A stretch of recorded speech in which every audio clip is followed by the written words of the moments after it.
okay, by recording information in the form of photograph, blueprints, or graph. Okay, so it helps to explain a process. Okay, so it's in line with the objective of making the complex data easy to understand. So this infographic provides a visual representation of a coffee bean's journey from bean to the cup.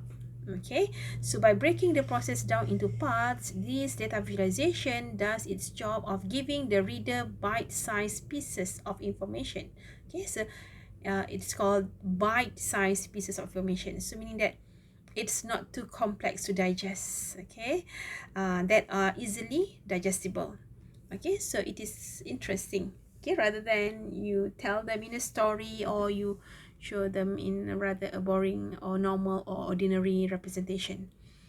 Okay, next. Okay, we're going to see the second function of visualization. Okay, so the second function of visualization is to explore or analyze information, to process and calculate data. Okay, to reason about data, to discover patterns, trends, and also correlation. Okay, so read it again. The second function of visualization is to explore, to analyze. Okay, what do we explore and what do we analyze? We explore, analyze information. Okay, in order to process and calculate data, and then also to reason, to give reason. Okay, reason like arguing, okay, about that data, and to discover what are the patterns, what are the trends, and what are the correlations among variables. Okay, so yes, the reason why, because we want to reveal trends. Okay, so when we know the trends, it will help us to make decision. So for example, in the year I think this is in the year 2014. So this visual actually represent, okay, how an expertly executed data visualization can reveal patterns and trends hiding beneath the surface of mountains of data. Okay, so in this visualization, it actually analyzed 184.5 million Twitter that mentions excellent insights. Yeah, was able to provide a bird's eye view of what America was talking about in the year 2014. So these are the most talked, okay, issues in the America. So you can see, okay, what is in the top, okay, what is in the lowest, and the color also represent the issues. Okay, so the most talk is about Ferguson grand jury. Okay, and then we also have State of Union. Okay, we also have MH17, that was in July. Okay, July in the year 2014. Okay, so this graph actually represent the unstructured data that is being extracted from social media, such as which was from Twitter. Okay, so so you can see that all the colors, okay, layers of colors, okay, the size, the height also represent, they all represent, okay, the information, okay, about tweets, yeah, in America in 2014. Okay, so colors is one of the main elements in visual design. Next, okay, for the second function, okay, why we explore, why visualization explore or analyze information to process and calculate data, reason about data, and discover pattern, trends, and correlations. Okay, is due to we want to provide access to raw data. So this data visualization not only has all of the previous qualities mentioned, but it is also allow the user to have direct access to all the original raw data. Okay, that is where you can view the link in the on the bottom right corner. Okay, and also by using bubbles, okay, bubbles shape in accordance with the size of the data breach, the viewer can get a solid overview of the data breach landscape. So if viewer wants to get into the details of the information, they can also go as deep as or as superficially as they want by navigating the different filters and raw data. Okay, so all this bubble represent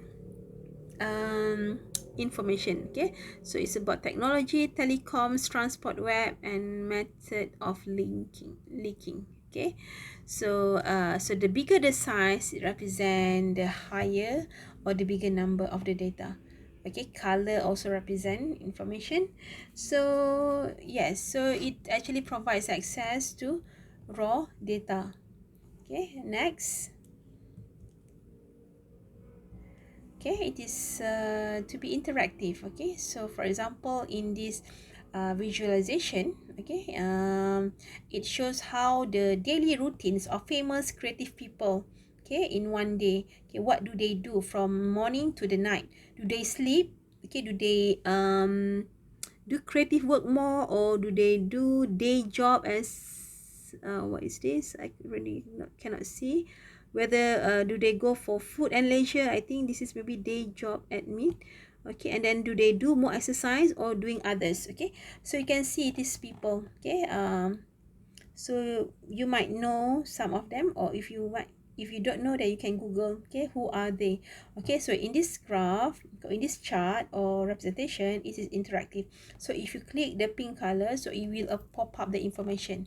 Okay, so it combines reams of data into a single page. Okay, so it uses color to easily distinguish trends. So we can see that, okay, most people spend more on the yellow color. So what is yellow? So yellow is for food and leisure. Okay, from what time? Okay, so you can associate, if that people is an artist, he might eat more or maybe eat less. Okay, so doing exercises, who does least exercise? Why does these people marry doesn't do exercise? Okay, so it might relate to his or her work. Okay, and do they sleep? Okay, so what time do they sleep? You can see this is the time. Okay, so like this fella, okay, he sleep in the morning at from 12 to 1, and then he works, and then he sleep from 6 to 12. Okay, same goes to the rest. So that's how you can, okay, try to figure out. Okay, this is normal people. Normal, is it normal? No, I don't think so, because he sleep from 6 to 12, almost 1 a.m., and he works from early morning until 3 p.m. Okay, so we can you can interpret the information. Okay, so instead of maybe reading their schedule, okay, so this representation is much easier and quicker for user to digest the information. Okay, so it is surprisingly simple to understand in a single glance. Okay, next, visualization also, the function, it can help to tell a story. Okay, so it is an effective way, an effective data visualization not only conveys information in a convincing manner, but it is also narrates a story worth telling. So in this piece, for example, it tells the story of every known drone strike and victim in Pakistan. Okay, so 69 children killed while attending school. That was in October 2006. Okay, so you can see that this is a timeline. This is number of children, okay, civilian and other. Okay, and then this is the, okay, okay, attacks. Okay, you have information, the tab for victims, news and info. So by distilling information into an easily understandable visual format, this infographic dramatically brings to light disturbing facts that shouldn't go unnoticed, meaning that it's very disturbing to know about number of children being killed, but we can address that. Okay, so that it would caught attention, okay, to the society, okay, around the world. Okay, right, next. Okay, so now we are going to discuss about, okay, data visualization today. Okay, so today's the data visualization goes beyond the standard chart and graphs used in Microsoft Excel spreadsheet. Okay, anyway, in your course, okay, we're just going to use Microsoft Excel. But if you go further later, okay, in your degree level or master level, you will explore more interesting software. Okay, but for our course, we're just going to focus on Microsoft Excel because that's the most fundamental software that is just good enough for us to produce visuals. Okay, so this we can display data in more sophisticated ways such as infographics, dulls and gauges, okay, geographic maps, spark lines, heat maps, and detail bar, pie chart, and also fever chart. Okay, these are example. Okay, so it looks interesting rather than using a normal bar or column chart. Okay, so some example of unique features are we have interactive capabilities. Okay, this is if we provide the visual as in soft copy basis. Okay, where it enables users to manipulate them or drill into the data for querying and analysis. So if it's interactive, then you can click, for example, to this section and it will pop up, okay, the value, okay, and that it can enlarge or focus certain part, okay, and same goes to this, okay. But if it's not interactive, meaning that sometimes you just produce a report, printed report, so you don't have that features. Okay, so that is interactive capabilities. It's also only for in the soft copy version or basis.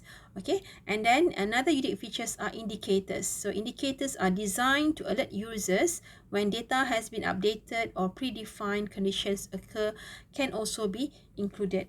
Okay, so indicators can be colors, okay, so to alert user. Okay, for example, red means something that is dangerous, okay, green means okay, and yellow means to be prepared or to get ready. Okay, so so it looks more interesting. Okay, what we can present on visualization. Okay, now the pro and cons of data visualization. Okay, so the pros, pros mean there's something that are positive about it. Okay, so visualization can be accessed quickly by a wider audience, so that is right. Okay, I'm sure everyone agrees with that. Okay, instead of reading a report or just go through data, okay, so with visual you can access the information quickly for a bigger audience. Okay, so you just put up a poster and everyone can understand. Okay, and it conveys a lot of information. It's a small space. Okay, so for example, infographic, you can have that in a poster where you don't have to where you just have small space, but then you can have many information, yeah, dense information on a poster, so it makes your report more visually appealing. So this is the good thing about visualization. But the cons or the disadvantage is it can be misinterpreted. Okay, so if an incorrect information or visual is made, so people will interpret it in a different way. Yeah, so it also can be distracting if the visual is distorted or excessively used. So we have to learn what are the rules, do and don'ts. Okay, what are the right visual data elements to be used. Okay, in terms of the colors. Okay, we have to limit